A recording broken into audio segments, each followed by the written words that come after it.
Dalam perjalanan spiritual, biasanya kan kita fokusnya ke rintangan-rintangan yang ada di luar. Tapi, pernah kepikiran nggak, gimana kalau musuh terbesar kita itu justru bersembunyi di dalam diri, menyamar seolah-olah itu adalah kemajuan kita?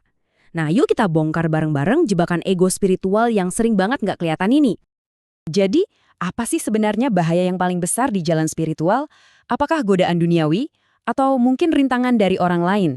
Ternyata, jawabannya jauh lebih dekat dan terus terang jauh lebih licik dari yang kita bayangin. Yap, ternyata musuh yang sebenarnya itu bukan ancaman dari luar. Bukan badai di luar sana. Bahaya yang sesungguhnya itu jauh lebih halus. Yaitu bisikan dari dalam diri kita sendiri. Seorang penipu ulung yang kita kenal sebagai ego. Oke, mari kita kenalan sama tokoh antagonis utama dalam perjalanan kita, ego spiritual. Ini bukan soal sombong atau angkuh biasa ya. Ini adalah penipu kelas kakap yang menyamar sebagai kebenaran itu sendiri. Dan tujuannya cuma satu, menghentikan kita tepat sebelum kita mencapai tujuan akhir, yaitu pengosongan diri total. Nah, pertanyaannya, gimana sih cara kerja ego ini?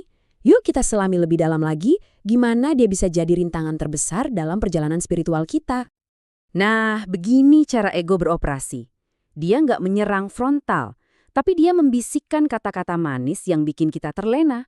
Dia bikin kita merasa istimewa, merasa spesial, seolah-olah perjalanan kita tuh udah hampir selesai. Padahal, justru inilah jeratnya yang paling berbahaya. Cara kerja tipuannya ini licik banget. Dia berfungsi seperti was-was, konsep tentang bisikan super halus yang bisa menyelinap ke dalam hati. Alih-alih menggoda kita dengan kejahatan yang jelas, dia malah menciptakan jalan yang kelihatannya spiritual.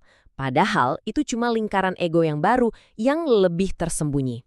Oke, sekarang kita masuk ke jebakan spesifik yang pertama. Dan ini sering banget terjadi terutama di awal-awal perjalanan, yaitu mengidolakan pemandu atau guru spiritual. Padahal kan, peran seorang pemandu sejati itu seharusnya jadi kayak jembatan. Tugasnya cuma mengantar kita ke seberang, ke sumber. Tapi jebakan ego mengubah jembatan itu jadi tujuan akhir. Kita jadi terjebak memuja si penunjuk jalan dan akhirnya lupa sama tujuan yang ditunjuk. Inilah pesan inti dari seorang pemandu yang sejati. Mereka nggak mau dikultuskan. Tujuan mereka adalah membuat kita berjalan melewati mereka, langsung menuju sumber dari segala sesuatu. Kalau kita malah berhenti di sang guru, ya kita sudah jatuh ke dalam perangkap ego. Yuk kita lanjut ke jebakan kedua. Nah, yang satu ini mainnya di emosi, jadi sangat kuat. Yaitu rasa takut akan kebingungan, takut kehilangan pegangan. Prosesnya biasanya ada 3 langkah. Pertama, saat keyakinan-keyakinan lama kita mulai runtuh, ini sebenarnya kemajuan loh. Ego akan memicunya sebagai rasa takut. Karena takut, kita jadi panik, dan akhirnya kita mundur lagi ke tempat yang aman, berpegang erat pada apapun yang terasa familiar. Kita kembali ke zona nyaman, tepat sebelum sebuah terobosan besar terjadi. Jadi, ini poin yang paling penting. Kalau Anda merasa bingung dalam perjalanan Anda, itu bukan berarti Anda gagal. Justru sebaliknya, itu adalah sinyal yang sangat positif bahwa cengkraman ego mulai melemah dan benteng pertahanannya mulai runtuh. Jebakan ketiga ini, wah, ini mungkin yang paling halus dan paling berbahaya dari semuanya, yaitu perasaan puas, perasaan bahwa kita sudah sampai di tujuan. Setelah kita mengalami sedikit kedamaian batin atau dapat pencerahan kecil-kecilan, ego itu langsung mengklaim kemenangan. Dia bakal berbisik dengan sangat yakin, "Aku sudah sampai, perjalanannya sudah selesai." Konsep ini sering disebut oasis semu. Bayangin kita lagi jalan di gurun yang panas, terus nemu oasis. Seger kan? Pengalaman spiritual itu nyata, tapi seringkali itu cuma tempat istirahat sementara. Ego menipu kita dengan mengatakan bahwa oasis kecil ini adalah tujuan akhir, padahal gurun pasir yang luas masih terbentang di depan. Kenapa ini bahaya banget?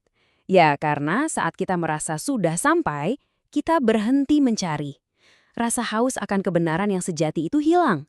Ego berhasil menggunakan pengalaman spiritual yang otentik sebagai alat untuk menghentikan kemajuan kita. Pintu menuju tujuan sejati pun tertutup. Dan ini dia, jebakan terakhir, di mana ego melakukan penyamaran terbaiknya. Dia nggak lagi kelihatan seperti ego, tapi malah mengenakan pakaian spiritual. Di sini perbedaannya jadi sangat tipis. Spiritualitas sejati itu kan tujuannya untuk mengosongkan diri. Sebaliknya, ego yang berjubah spiritual ini justru membuat kita merasa lebih suci atau lebih tercerahkan dari orang lain. Jadi sibuk menghakimi kemajuan orang, merasa superior, sambil pakai topeng kerendahan hati. Dan inilah puncak kelicikannya. Saat kita berpikir, wah, akhirnya aku bisa ikhlas. Pikiran itu sendiri, rasa bangga karena sudah berhasil ikhlas itu, bisa menjadi bentuk kebanggaan yang baru. Ego telah menemukan cara untuk bertahan hidup, bahkan di dalam kebajikan itu sendiri. Oke, setelah kita bahas semua jebakannya, mungkin jadi agak ngeri ya. Tapi tenang, sekarang kita beralih ke solusinya. Apa sih sebenarnya tujuan akhir dari semua ini?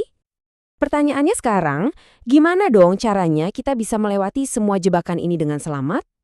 Apa prinsip utamanya? Apa kuncinya?